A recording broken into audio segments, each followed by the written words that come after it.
Hello everybody and welcome back to our wonderful Drarry Advent calendar. Today we are at day 25 and this will be the last day of this wonderful story. We're starting with Dear Santa, Bring Me a Man This Christmas. Without any problems, Draco flew right into the Manor from Harry's little out-of-town home. It was the time where his eviction was about to start. The minister would bring a few auras and they were looking at the home, seeing that he hadn't changed some things, and then take away his home. Sighing, Draco opened the door and let the minister and his auras in. In total, there were 8 strangers in his home, and he didn't like it one bit. Just because he didn't manage to get married in 25 days, he was now supposed to go. What a stupid arrangement. Good morning, Lord Malfoy. The minister greeted him and looked around the parlor. It's nice to see someone hasn't tried to get away with as much free stuff as they could. If they had known that they had packed before the ministry and that the auras had arrived for the first time, he would have probably taken back his compliment. I have decided to follow ministry law, Draco offered and looked at the minister, about to say something else, when the ward seemed to detect another person. Frowning, he turned to the entrance, hoping it wasn't Simon, because he really wasn't about to deal with him. When he thought the doorbell was about to ring, the door opened on itself and Harry stood there. Draco exhaled and relaxed slightly. With Harry by his side, things should end well, right? Actually, he was dressed pretty handsome. He was wearing a full dark blue suit and a shell-bright shirt, which he had casually opened to the second button. Even his shoes were shining. He knew why Draco had disappeared from his home and told him to look after Scorpius for a second. Gentlemen, Harry greeted them and threw Draco a wink before he turned to an aura. Aura Digsby, how's the wife and the children? Looking forward to a nice and calm Christmas. The aura was red, seemingly embarrassment, and quickly stuttered, Yes, Aura Potter, it's nice. Draco couldn't stop himself from noticing how the power dynamics had changed. A few seconds ago, Draco was the lowest person in the room, and now it seemed as if this Aura Digsby was standing at the bottom. And all that because Harry decided to pay him a little more attention. This man had all the power in the world. Beautiful. And I heard you, Aura Blythe, had a baby girl yesterday. How is she? Aura Blythe widened his eyes, and it seemed as if sun had just started to shine as he beamed at Harry. She looks just like her mother. It's a Christmas miracle. Harry nodded and smiled. I bet. And with that, he turned to the minister. Kingsley, I haven't seen you for quite a while now. Harry, nice to see you so healthy. What have you been up to? Draco detected a malicious glint in his eyes and tried his hardest not to start laughing now. Harry was surely going to take them for a ride. Well, I'm actually planning my wedding right now. It's a little impromptu, but it will take place in 4 days. You're all very welcome to come and watch. Kingsley's eyes widened in surprise. You're getting married? Who's the lucky lady? No lady, Harry answered with a smirk. I'm getting married to Lord Malfoy here. The silence that was suddenly in this room made it incredibly hard on Draco not to burst out laughing. He had never seen Aura so confused and surprised. Even the minister looked at Harry as if he doubted he had heard him correctly.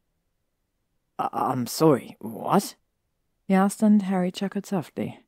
You're a little impatient here. You really shouldn't take Lord Malfoy's home, since we're only now getting married. At least wait until the next year to check up on him. Harry offered and presented his sweetest smile. Aura Digsby narrowed his eyes and shook his head. Lord Malfoy hasn't followed the rules. His home will be taken, even by force. Harry stepped forward and drew his wand.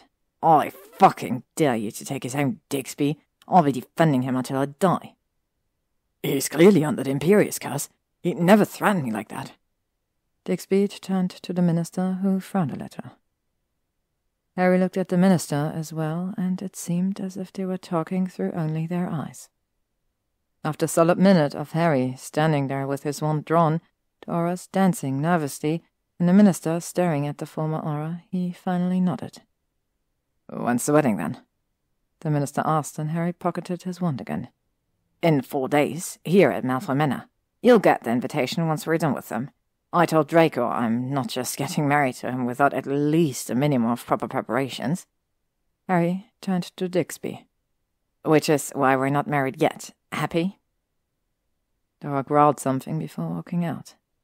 The rest followed quickly, which in the end only left the minister. He chuckled and held out his hand for Harry to shake it. "Quite the entrance, Harry. Are you sure, though?" Harry glanced at Draco and beamed at the official. "Absolutely." "Good." The minister shook Harry's hand.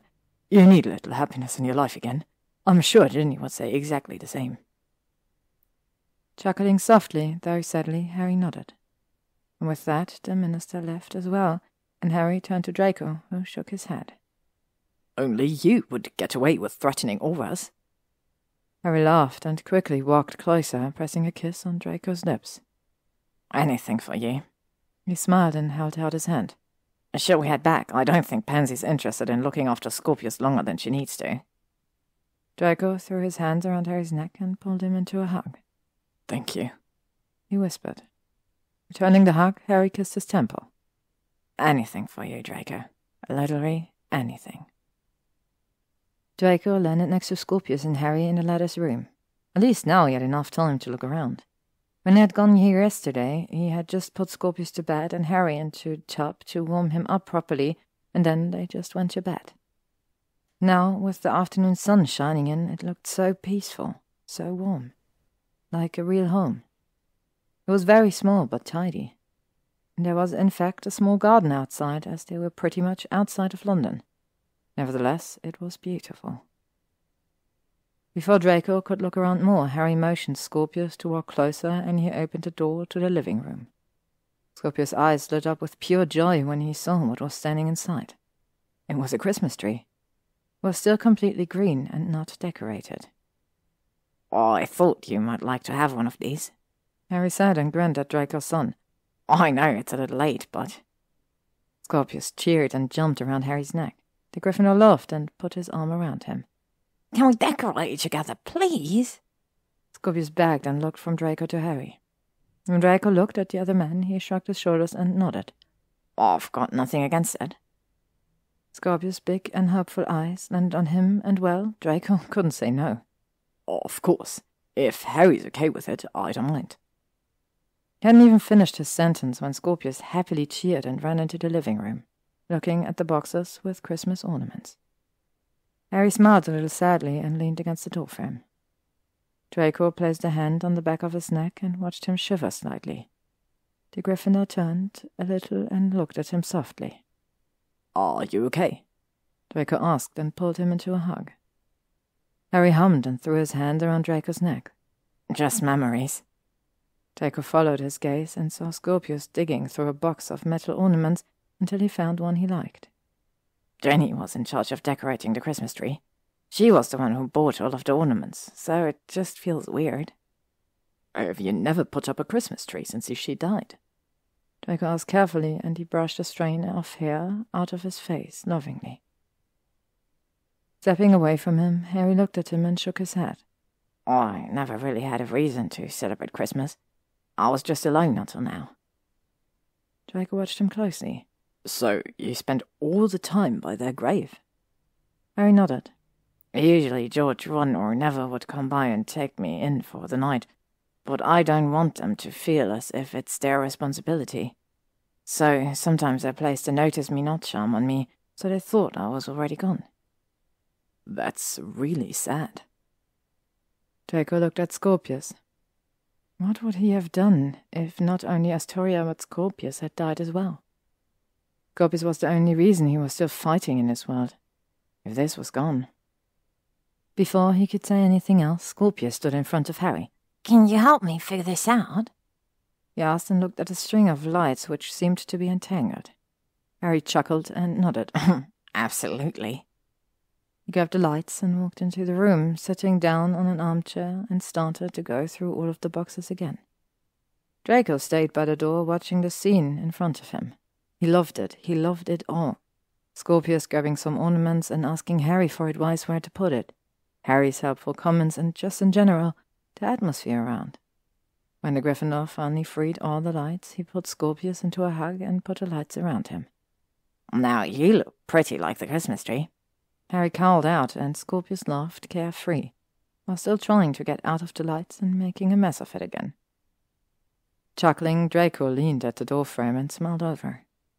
Harry trying to keep him in the string of the lights, and Scorpius trying to fight his way out. In the end, Harry grabbed his son and threw him over his shoulder while he was still covered in lights. You won't get free. Never. Harry called out and turned around himself, which made Scorpius flying. My head! Scorpius laughed. Help, Dad! Draco laughed and walked into the room. Lord Potter, let go of my son, he said in a somewhat authoritarian and somewhat joking manner. Harry stopped spinning and looked right into Draco's eyes. He had suddenly so much life inside that Draco almost stopped in awe. Never, Harry commented and let Scorpius down on the floor, but tickled him. Scorpius laughed, tried to get away from Harry, but since he was still imprisoned in the strings of lights, he just couldn't escape. Dad! Scorpius laughed and wriggled under Harry's tickling attack. Draco chuckled and pulled Harry away from his son into a kiss. This should give Scorpius enough time freeing himself. Harry grabbed him tightly and sighed. I know what you're doing, Harry whispered when they broke the kiss, panting. I have no idea what you're talking about. Draco murmured against his lips, staring at him hungrily. He would have never thought that his life would come to this, about to marry Harry Potter. Before he could think more, Harry pulled him into another kiss and claimed him as his own. Draco threw his arms around his neck, letting go completely. The moment right now was all that counted. Gross. Harry looked past Draco and grinned. Frowning, Draco turned around as well and saw Scorpius sitting on the floor, just staring off lights around him and shaking his head. What's gross, young man? Harry asked, or pressed Draco even closer to his own body. Draco chuckled while Scorpius motioned towards them. You're gross. Can you not do this somewhere else? Can we do that somewhere else, Draco? Harry asked with a sparkle in his eyes. Laughing, Draco pecked a kiss on Harry's lips. Maybe. When Harry looked as if Draco had offended him, he laughed. Absolutely not. Scorpius rolled his eyes and placed a string of lights around the tree, though he was still very happy about where he was and what he was doing. You're mine now, Harry whispered into Draco's ear and kissed him behind his earlobe. Draco smiled and turned back to Harry, who was just looking at him so full of love that he couldn't believe it was true. This was what he had always wanted. This kind of a relationship. I wish it could be Christmas every day. Draco turned to his side and yawned. Before I could say anything, the door to the small bedroom of Harry's home was ripped open and Scorpius rushed in. Draco groaned and pulled the blanket over his head. Next to him, he could feel someone else waking up as well. He smiled softly, remembering Harry's content sigh when they had fallen into bed last night. They had both just stayed in their embrace, cuddling until they had fallen asleep. Harry, Harry, Harry!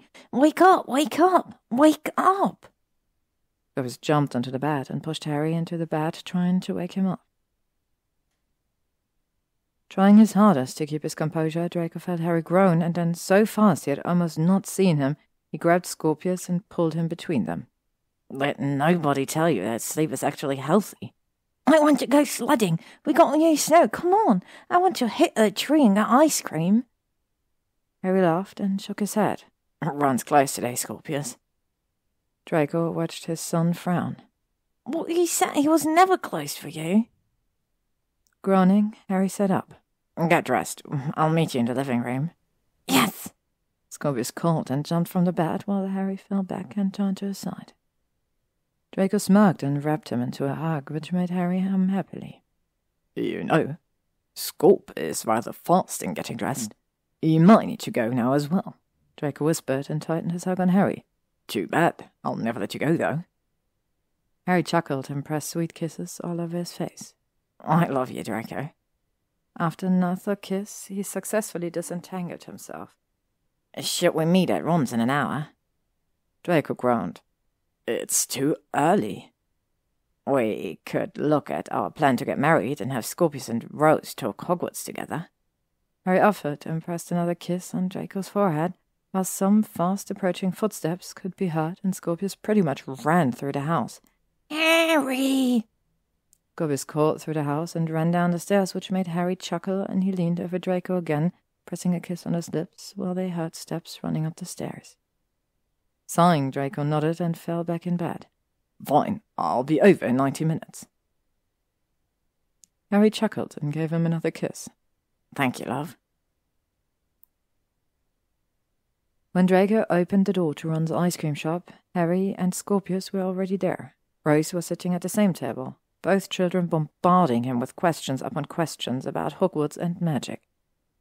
Harry shook his head right now, as if the children had asked a ridiculous question, though Draco saw Ron laughing in the kitchen, and he walked out with ice cream in his hands.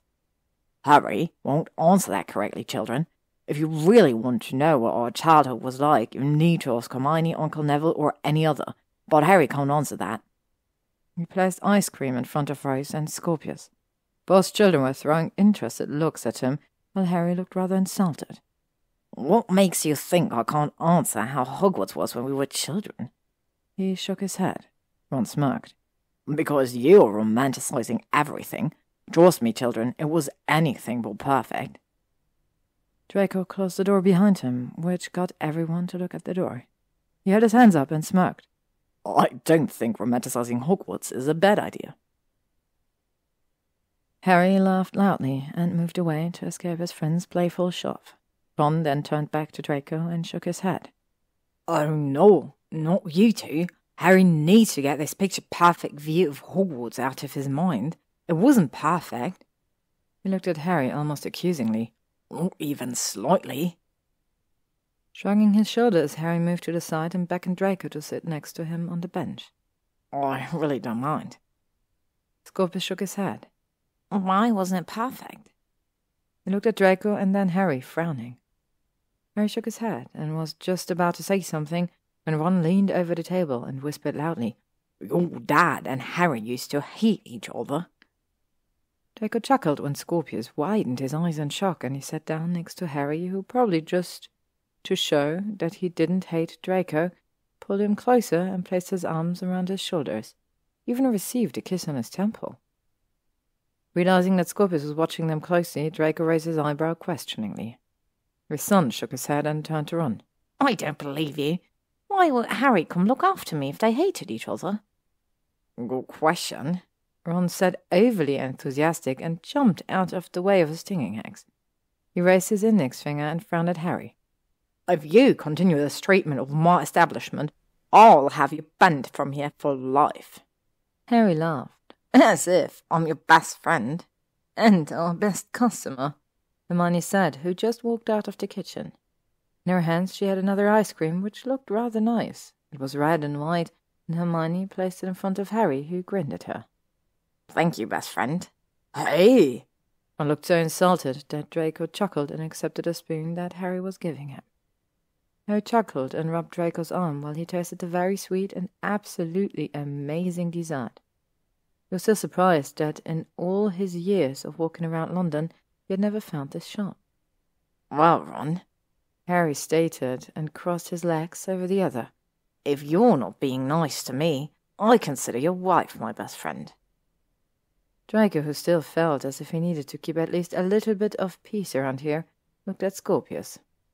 So, what did you ask Harry that Ron and Hermione think he can't answer correctly? His son smirked and licked his lips so the ice cream was gone. It was what Harry liked most about Hogwarts. Ron huffed and walked back into the bag while his wife laughed and sat down at the same table.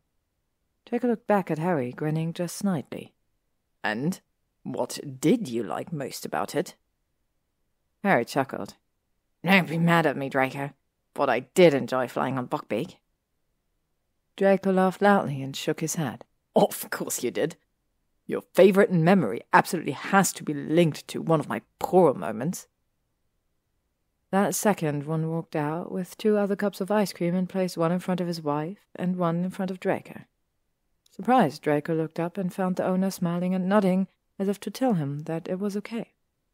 Draco was sure that had he not been pretty much planning his wedding with Harry, the 2 Gryffindors wouldn't have been that nice to him. Not on you for realizing that, Hermione said and shook her head. It seemed as if she hadn't seen what her husband had done and how it made Draco feel. "I'm actually still mad at you for trying to have him executed." Draco frowned. "What do you mean? Didn't the Ministry execute him?" Draco frowned and turned to Harry, who had been watching him closely. He had probably seen the silent looks exchanged between his best friend and him. "Not really," Harry smirked. "We freed Buckbeak and gave him to Sirius, who used him to escape the Ministry." Draco snorted and shook his head. "And here was I, thinking I knew what was going on in Hogwarts." Harry chuckled and wordlessly shrugged his shoulders. He pulled the ice cream back to his place, since Draco now had his own. Pointing at it, he explained what he had here.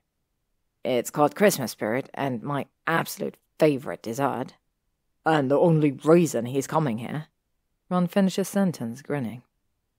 Draco burst out laughing over his comment and Harry's outraged look. Scorpius snorted and shook his head, even though Draco was sure he hadn't understood everything in their discussion.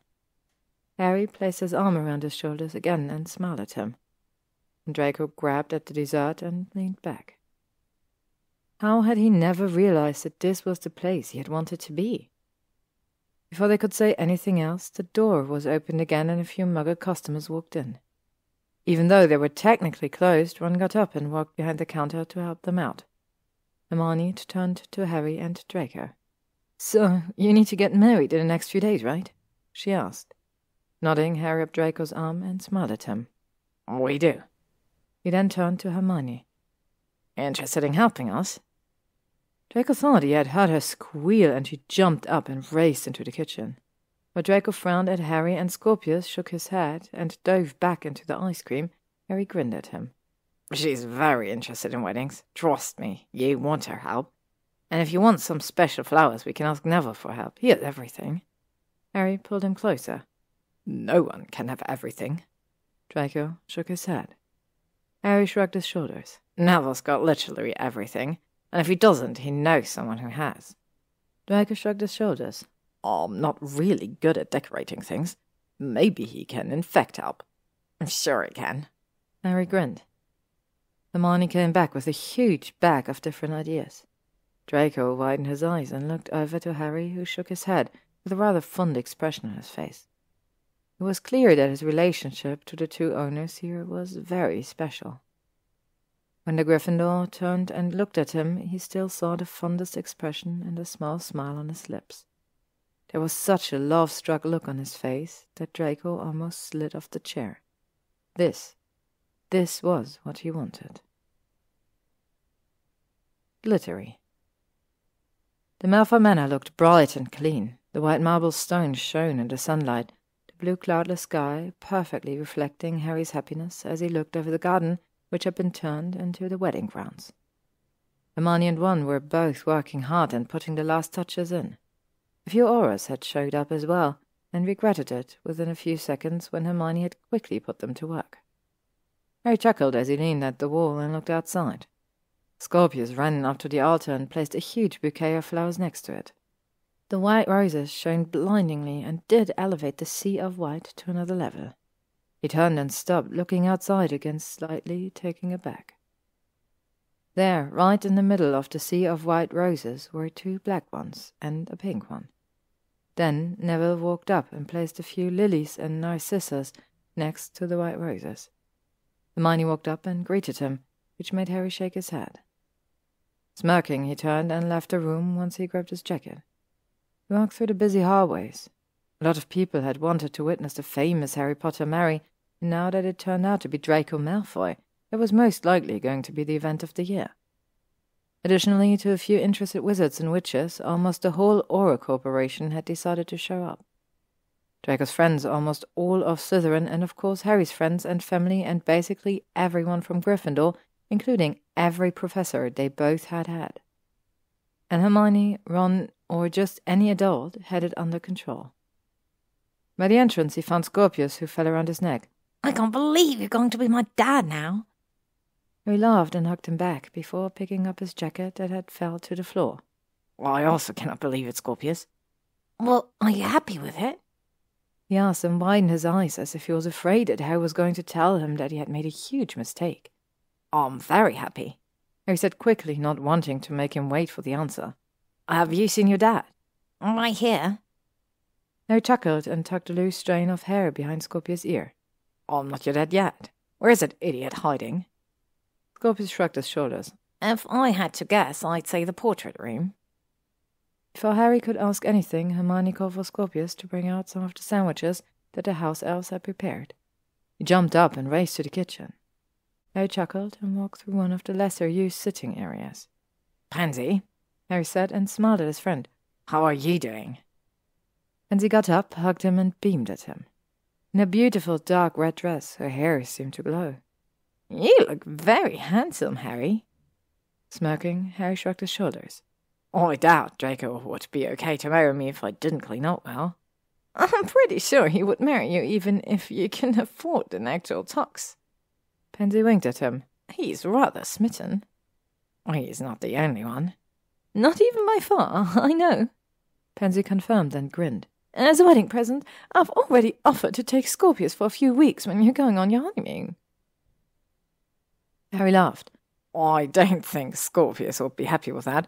I've already made plans for the three of us, but don't tell Draco. Pansy chuckled and nodded. You, Harry Potter, might be the best thing that's happened to his family. In my opinion, this family is the best thing that's happened to me. Harry shrugged his shoulders. It got me back on my feet and living again.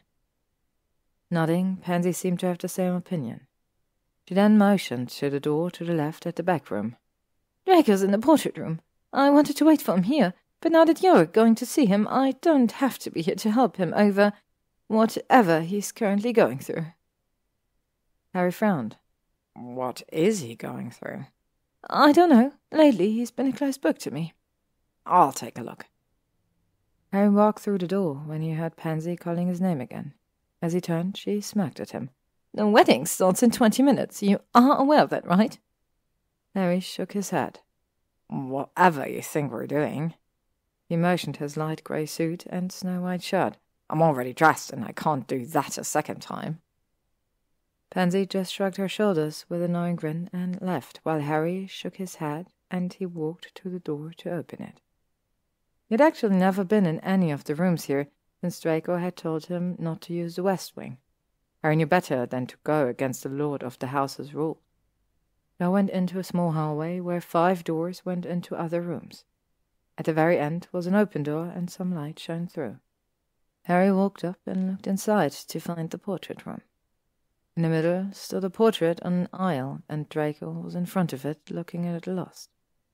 He wore a light blue suit, which was almost white, and his tie was undone, as if he couldn't bring himself to do it. Harry knocked on the door and entered. Draco shot up and turned away from him, quickly wiping his eyes. He cleared his throat and looked at him as if he expected Harry to just ignore all the things that he had just seen. Harry chuckled and pulled him into a hug. No need to hide your emotions, Draco. I know. Draco sighed against his chest and hid his face. His arms around Harry's neck and his nose nuzzled into the crook of Harry. The tension seemed to fall off of him, and Harry pulled him closer. I've got you, okay? Harry said softly, and Draco just nodded. Harry pressed a kiss on his temple and smiled as Draco's eyes found his.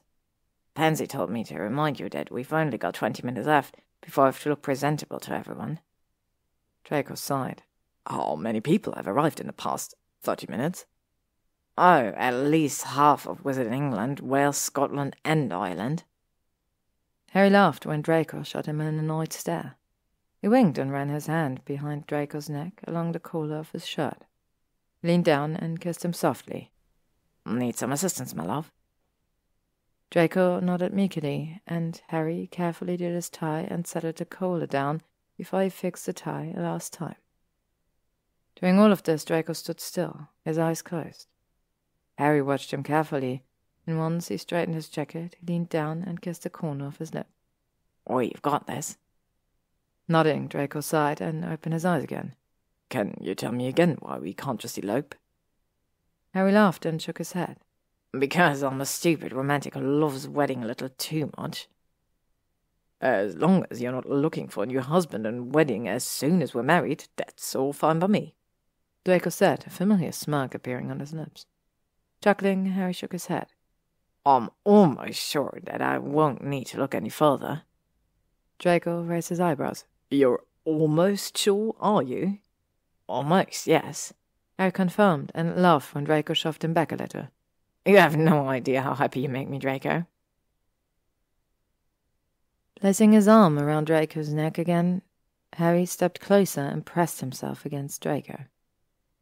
"I've never thought anyone could make me happy again when Astoria was gone." He looked at Harry and smiled.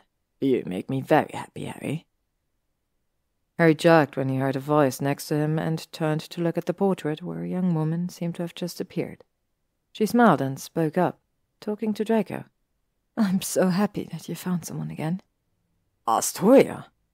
Draco looked at the portrait, surprised. Since Harry thought that he might want to talk to his wife now, he stepped back and wanted to leave when Draco held him back. Harry turned to Draco, slightly confused, though his soon-to-be husband turned to the portrait. "This is my Harry, by the way," he said to the portrait, and Harry felt butterflies in his stomach. My Harry. It sounded so nice. Astoria smiled at Harry, as if she knew exactly what he was thinking.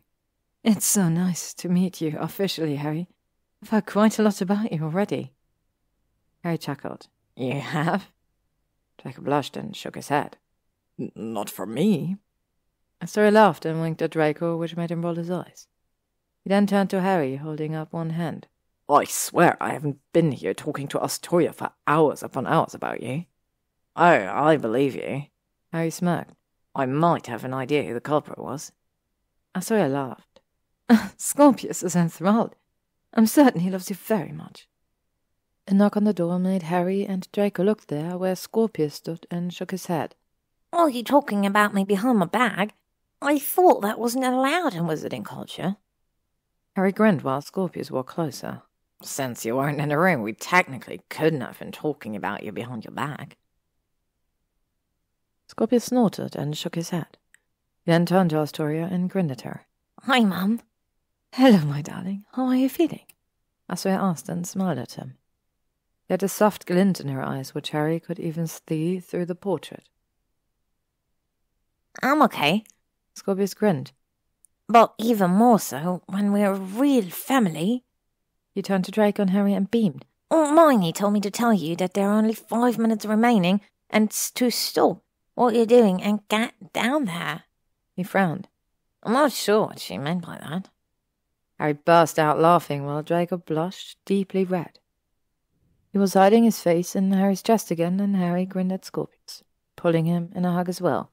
"It's fine, Scorp. Why don't you go and tell Aunt Miney that you're not sure we heard you, but you think we finished quickly?" "No!"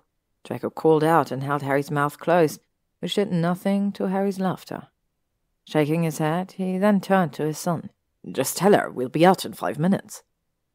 Scorpius looked lightly worried, but shrugged his shoulders and ran out again. Draco glared at Harry, who couldn't stop laughing, and so, after a few seconds, he turned to Astoria and motioned towards Harry, who calmed down a bit. "Do you see what I have to deal with every day?" Astoria chuckled. "You're good for each other." She looked at Harry and winked at him. "You've got my blessing, Harry. Make my family happy again." Harry smirked and nodded. "That will be my honor, Astoria. And now, my darling Draco." He turned to his handsome men. "We should head out and get married and hope that Scorpius didn't copy what I've said." Draco sighed. "There's no hope. Stop worrying and let's get married." "Fine." Draco rolled his eyes. "If the newspapers catches wind of Scorp's phrasing, I'll tell everyone what a bad influence you have on children and have you lose all your clients." Harry chuckled. "You can't. My contract has secrecy clause. You can't talk about me being the caretaker." Draco chuckled. "I don't remember ever signing a contract." "Huh," Harry said sarcastically. "Almost as if I was planning on having a backup in case I wouldn't be able to have more time to talk to you during Christmas time." Laughing, Draco grabbed his hand, blew Astoria a kiss, and walked out of the portrait room with Harry in tow. "You can't have thought about everything, Harry." Harry nodded. That's true. I didn't think about how much I was going to like you and your little family. I love you too, Harry, Draco said, smirking. They entered the main hall when Hermione stormed inside. She looked at Draco and Harry and frowned. Scorpius told us you were having sex. Draco sighed and looked at Harry accusingly, which made him snort. He never disappoints. I'll kill you on our honeymoon, Potter. No one will ever find your body. It could be anywhere in this world. Harry snorted. You'll make Scorpius very sad. Draco shook his head, kissed his cheek, and whispered into his ear. That's the only reason why you're going to make it out alive. I love you too, Draco. Now go and make sure that your son isn't telling everyone we're, quote, finishing quickly. Let's get this day behind us so we can be us again. I hate you so much. Harry smirked. I hate you too. Leave, go. I want out of this suit. You look rather handsome, Draco said and grinned when Harry rolled his eyes. If you're waiting any longer, I'll walk out of here. You can see where you get with the auras on your own. Draco winked at him. I'll see you at the altar. Harry put a slightly grey jacket on. I'm still considering it. While Draco straightened his tie and jacket, they both grinned at each other. You're the worst person alive, and I can't wait to spend the rest of my life with you. Leaning in for a quick kiss, Harry chuckled. Let's go get married, Draco. The end. So everyone, this is the end of our wonderful Christmas story of this year, A Husband for Christmas by Jollylove. I really, really hope you all enjoyed it. I enjoyed reading it a lot. I enjoyed reading it to you. And thank you for everyone who spent this December journey with me, but also who spent this year's journey with me. It was full of great stories, and I'm so happy I get to share them with you. Thank you to all the authors. Thank you for everyone who listens, who comments. It really means the world to me. You have no idea, and I'm looking forward to the next stories I will share with you. I hope you'll tag along for the ride, and thank you so much.